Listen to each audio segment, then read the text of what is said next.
Hello Gears and Gaming fans, KDB here for Gears Intel, on hand to check in with you once again about Gears of War, and specifically today some Gears of War Reloaded news and possible concerns, maybe, possibly, potentially.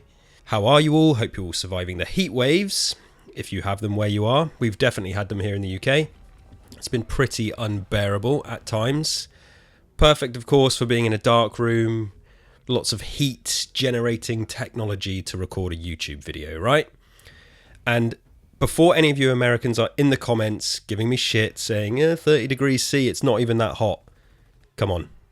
We're past this. We're past all of this now. Most of you live in houses made of wood with air conditioning, built to deal with warm weather, right?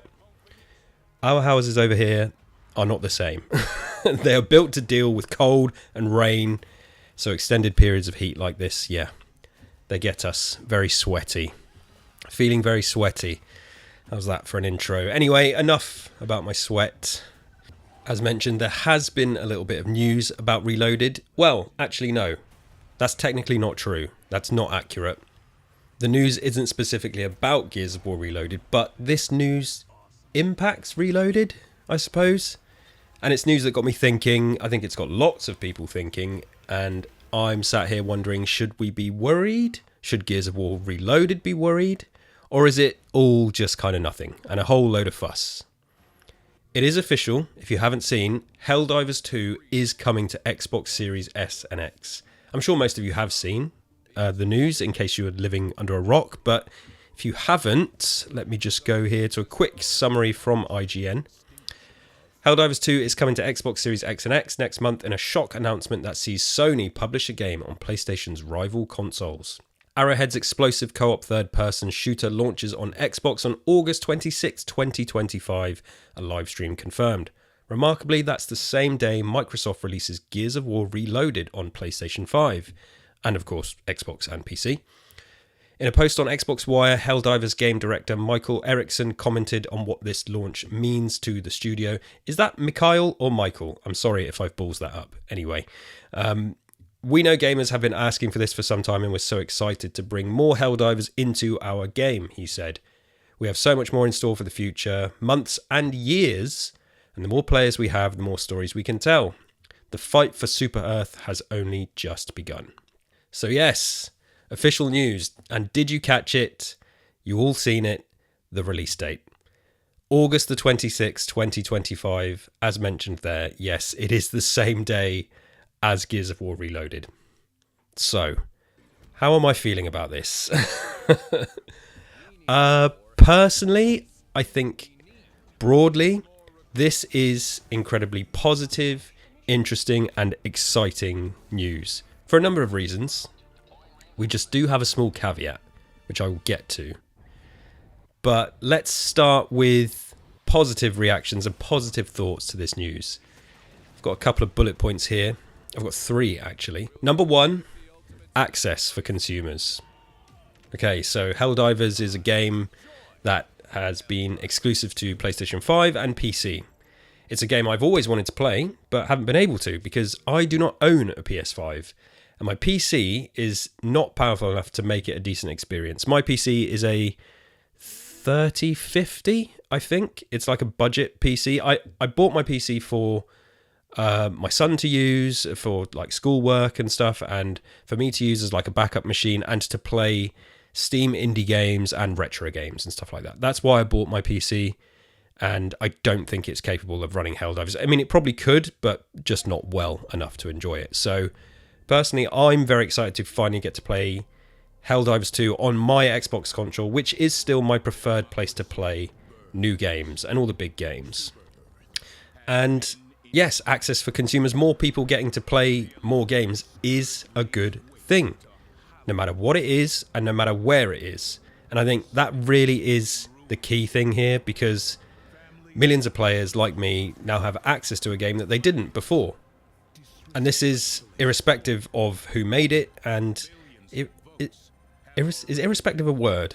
I haven't just made that up, right? Irrespective, yes. Irrespective of who made it. Irrelevant of who made it. Anyway, access. Yes, huge tick. I've always heard good things about Helldivers 2, and from what I've seen, it looks really good. The whole Starship Troopers vibe is right up my street. That's, I'm going to say, one of my favourite movies of all time, but it's up there. Yeah, I love Paul Verhoeven movies in general, but and I know it's based on a book, which I have never actually read. But from this, and from this point of view, I cannot see access to this game as a negative in any way whatsoever, right? I think everybody's in agreement on that. So I'm excited to try it, and I will 100% be buying Helldivers 2 on my Xbox. Cannot wait. Big tick for access. Positive number 2, it's good for the developers and the Helldivers IP. So that's kind of 2 points in one there. The devs obviously want as many people playing their game as possible, as they said in the statement. You know, it's more money, potentially more goodwill, because if they're getting more good reviews as well, in theory, this just gives them a better standing for the future, and they're able to keep funding their ideas. And this is both for Helldivers and other things that they want to do. So if they're limited to a single platform, there may be less chance to do that, especially in this ever-changing world of game dev budgets and engagement and how people interact with games and where they're interacting with them. You can just tell from that statement that the devs, or certainly the director, was it the director or the studio head, Ericsson? He is the game director.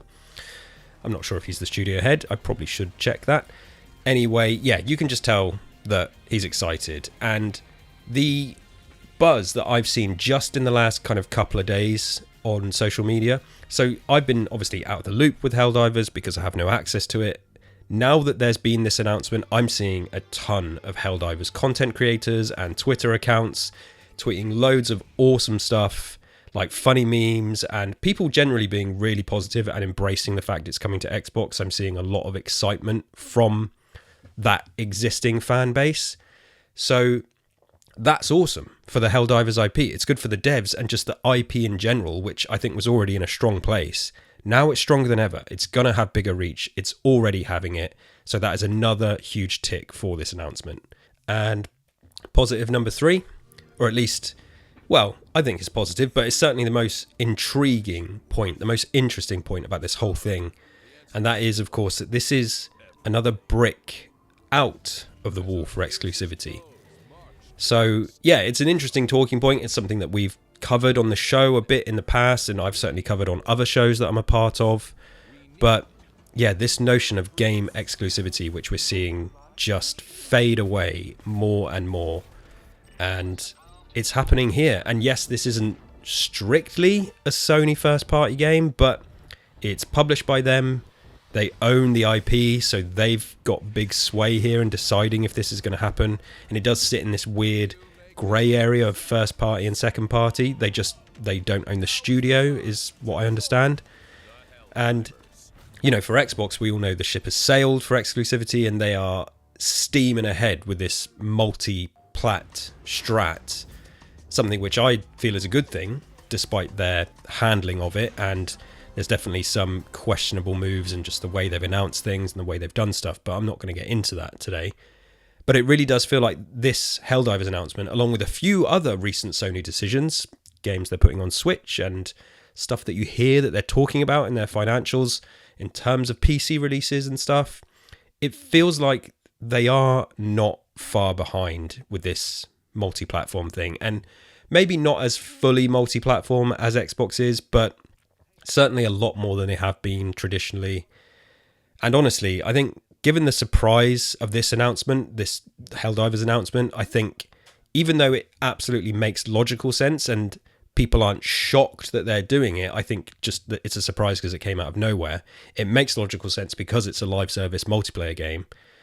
At this point, I really do think nothing is off the table for the future, and years after the fact, we may yet see official ports of Sony single-player games. And previously, I wasn't hardline against that. I just thought it was less likely.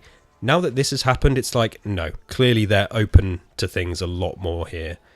Because, you know, in Helldivers, it might have always been a thing that they were going to do, and they've just kept quiet about it. But I don't know. I feel like at this point, as I say, nothing is off the table. And I don't think it will be anytime soon that we're going to see Horizon and The Last of Us and Spider-Man. Well, actually, funny. Spider-Man, I think, is actually more likely than anything, because Spider-Man, I wonder if Marvel are going to be having some sway here and stepping in, want to milk some of that money, because I think Spider-Man would do really well on Xbox.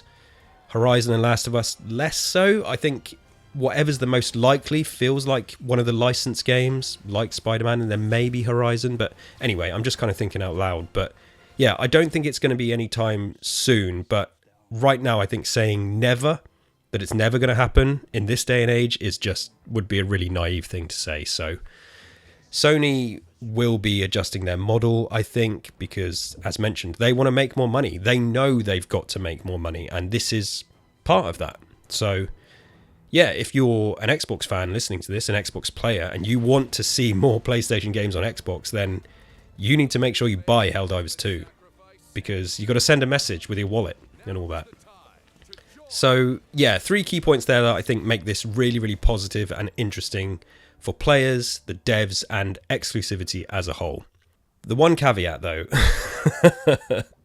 this is releasing the same day as Reloaded, and it does beg the question, which I think I have an answer to. I have my answer to. This question is, can this potentially harm the player base of Reloaded or of Helldivers 2 at launch? These are 2 huge games, formerly exclusive to their rival, respective platforms, now launching on rival platforms, releasing on the same day. So is it going to harm player base? I think is a fair question, but I've been stewing on this for the past couple of days, and to be honest, here's why I think it's not as big of a deal as maybe some people are making out. From what I've observed online and anecdotally, just talking to people, it seems like at this point, Xbox players had already made their minds up if they were going to even play Reloaded well before the Helldivers 2 announcement. You are either in for another round on Gears 1 or very clearly saying, nah, I've played it, I don't need to go back to Gears of War again. And the main driving factor behind Reloaded is that it was to get the PlayStation players on board, right? The new audience. So along comes a Sony PC exclusive in Helldivers 2, and who's this for? It's for the Xbox console players, very clearly. I think everyone who was curious about Helldivers 2 and had access to it on the other platforms has probably already played it, in the same way that Xbox players had played Gears of War 1 or Ultimate Edition. Yeah, if that makes sense. So you still with me? Helldivers 2 is for new players on Xbox. Gears of War Reloaded is for new players on PlayStation. They both have different targets, and I think any crossover player base, and that might be legacy fans like myself who were definitely going to play Reloaded, or Helldivers fans who already played it but might be interested in coming back for a spike in player numbers because, or they're still playing it now because they're the hardcore players. Those groups are kind of fringe to the masses, and they, I do not believe, will make up the majority of the player bases on each of the games at launch, if that makes sense. I think many of those fringe players, like me, are now just going to play both. These games are aiming at different people, so any impact on player base I feel is going to be marginal. I think, and I do believe that this is both what Xbox and PlayStation think as well. I think they've identified this, or they would have chosen not to release on the same date. I think if either of them had any concerns that this was going to cannibalize sales or player bases, one of them would have shifted.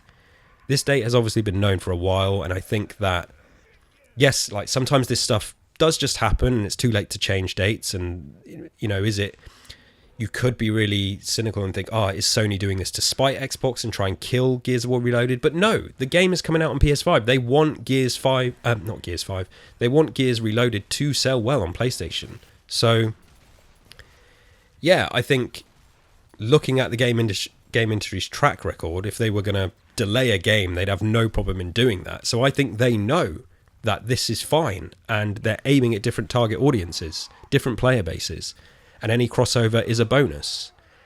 And also, I actually think they both probably see it as a marketing beat, and if they don't, they should be leaning into this, because, and I did a tweet about this yesterday, it's the Barbenheimer in a gaming way, right? Different audiences for each movie or game in this case, and then the hardcore consumers will enjoy both and buy both and play both, watch both. And I actually really like that. It's awesome, and I think that both publishers, Xbox and PlayStation, should be leaning into this shit as hard as they possibly can.